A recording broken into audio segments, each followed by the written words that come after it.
pública.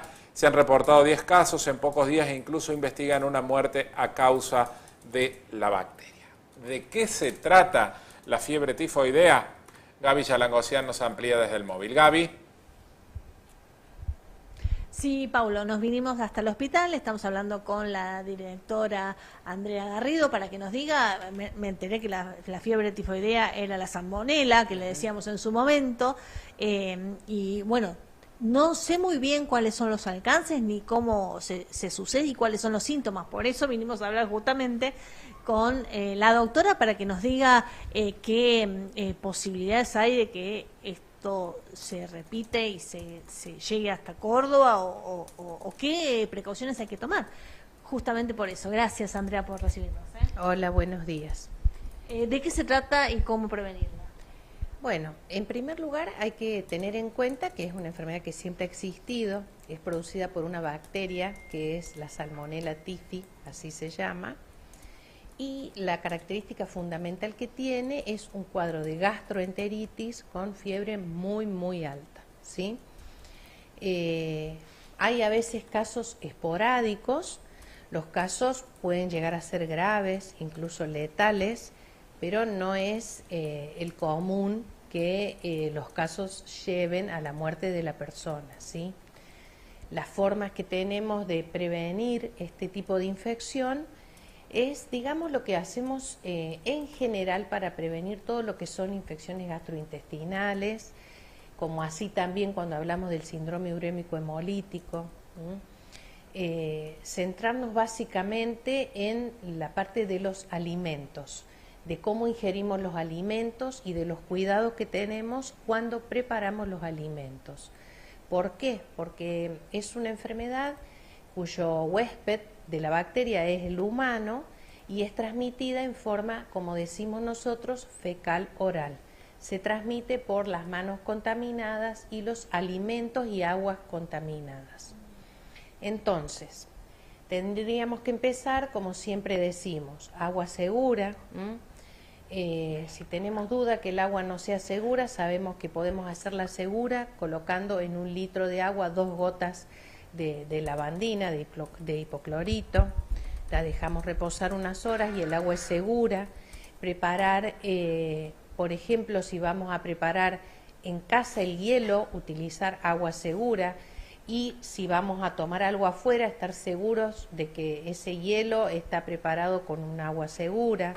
Esto se veía mucho en estas vacaciones de toda esta gente que viajó al sur de Brasil, que hubo muchos casos de gastroenteritis por este tema.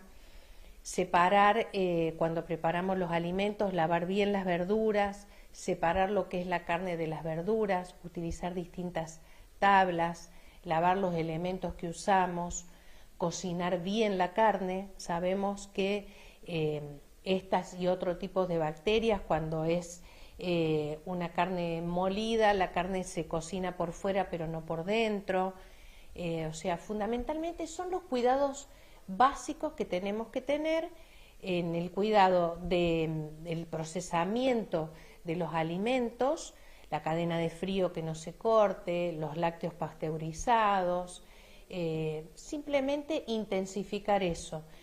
Ha habido estos casos, sí, ha habido un brote, pero no quiere decir que todo nos va a producir esta enfermedad, ni que es algo, no, como si llegue a Córdoba. Sí, puede llegar, pero no es que llegue, sino que puede haber un brote porque ocurra que se contamina un alimento y varias personas lo consuman contaminado y pueden contagiarse. Y en el caso del tratamiento que se necesita, ¿cómo es? Bueno, el tratamiento es, en primer lugar, las medidas de sostén, como hacemos con cualquier tipo de gastroenteritis, que puede ser una dieta astringente, la hidratación con líquidos, antitérmicos, porque es una patología que se caracteriza por tener fiebre muy alta, puede tener erupción cutánea, manchas en la piel, aparte del cuadro de diarrea, o sea, puede complicarse y llegar a ser grave. En caso de que sea grave, se realiza la hospitalización, se hace la hidratación y se coloca antibiótico terapia. Andrea, sobre estos casos específicos ocurrieron en Buenos Aires, ¿por qué puede llegar a haber sido? ¿Se sabe el origen? El origen es con la contaminación de los alimentos. No se puede determinar exactamente si ha sido un alimento en particular o el agua. Sí, el contagio de persona a persona es importante.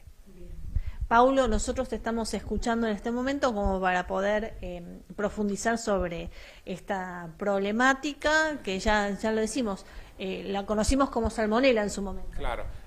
Andrea, ¿cómo estás? Hola, Paulo, buen día. Buen día, el gusto de saludarte, Bien. gracias como siempre. Yo leí en el título, en la presentación de esta nota, que hacía 20 años que prácticamente no conocíamos sobre esta enfermedad. ¿Qué es lo que la despertó? Si es que se conoce, si hay algún dato, ¿en qué nos hemos descuidado? Porque cuando hablamos, por ejemplo, de la aparición de los casos de sarampión, estamos hablando de la falta de vacunación o de lo vinculado a la inoculación. Acá, ¿qué es lo que estaría pasando que aparece esta enfermedad nuevamente? Bueno, mira, Paulo, habitualmente hay casos esporádicos, alguna vez hay algún caso, pero esporádico. Vacuna contra esta patología no existe, Bien. No tenemos nosotros en nuestro calendario, si bien existen algunas, pero no están en el calendario de vacunación y no están indicadas tampoco para la población en general. Y esto simplemente ocurre, no hay una causa, a ver cómo decirte, estipulada, pero yo estimo que esto está ocurriendo por las condiciones sanitarias, ¿sí? Me parece que viene por un lado de esto de que los alimentos no tengan un tratamiento seguro, Claro. Las aguas no tengan un tratamiento seguro, más creo que viene por ese lado. Si bien no hay, como te digo, algo que digan, sí, esto pasó puntualmente, porque es multifactorial, pero creo que viene por ese lado. Por eso es intensificar este tipo de cuidados, fundamentalmente con el consumo de los alimentos bien preparados, que sepamos que son pasteurizados, y el agua segura. Bien. Me imagino también en esto que mucho tiene que ver la cuestión vinculada a la cadena de frío, ¿no? Uno por allí comienza a desconfiar en algunos ámbitos, desenchufan las heladeras de noche, los lácteos, pueden perder esa cadena de frío con las consabidas consecuencias de este tipo de enfermedades, ¿no? Absolutamente, es importantísimo que no se pierda la cadena de frío y que esto ocurra no solamente puede traer esta enfermedad, sino otras también. Por eso, bueno, es importante, es muy importante, la verdad, que adquirir los productos en comercios seguros, Bien. en donde uno tenga la certeza de que el comercio tiene también un grupo generador para que si hay un corte de luz, Claro. Continúen las heladeras funcionando y no se corte esta cadena. Exactamente. Y quizás también retomar algunas viejas acciones que teníamos durante la etapa más difícil de la pandemia, ¿no? Esto del lavado de las frutas y de las verduras con esas gotitas de lavandina o con un chorre de vinagre. Yo en mi caso la continúo llevando adelante, pero digo, retomar y recobrar aquellas cuestiones independientemente de esto de la fiebre tifoidea, también para mantener la limpieza de los alimentos y hervir lo que sea necesario hervirlo y en el tiempo que requiera su cocción o hervor, ¿no? Tal cual lo que vos decís, en el momento de la pandemia se extremaron todos los cuidados, fundamental el lavado de manos, antes de preparar el alimento y después de preparar el alimento, y también antes y después de ir al baño, ¿sí? Hemos perdido un poco ese hábito que habíamos adquirido, que era muy bueno. Tanto íbamos al supermercado, ¿no? Y limpiábamos cada alimento, lo rociábamos con alcohol, lo limpiábamos, bueno, hemos perdido... Pandemia. Exacto, lo hemos perdido y la verdad que debemos recuperarlo, no solo por las enfermedades gastrointestinales, sino por todas las patologías. Ahora se viene la etapa invernal con la patología respiratoria. Y bueno, el lavado de manos salva vidas, es Claro. la verdad, es fundamental. Y esto que vos decís de los alimentos, todo lo que es frutas y verduras, podemos hacerlo, como decimos, 1 litro de agua, 2 gotitas de lavandina, lo dejamos reposar media hora, 40 minutos y ahí hacemos el lavado y ya está listo para consumir, no hay ningún Perfecto. problema. La última pregunta, al menos de mi parte, Gaby, te dejo el cierre a vos allí. Andrea, esta enfermedad, la fiebre tifoidea, puede arrastrar a la muerte, y te lo consulto porque se está estudiando un caso que podría tener algún tipo de vínculo. Digo, ¿la gravedad puede ser tal del avance de la enfermedad que puede llevarte hasta la muerte? Sí, efectivamente puede llevar a la muerte.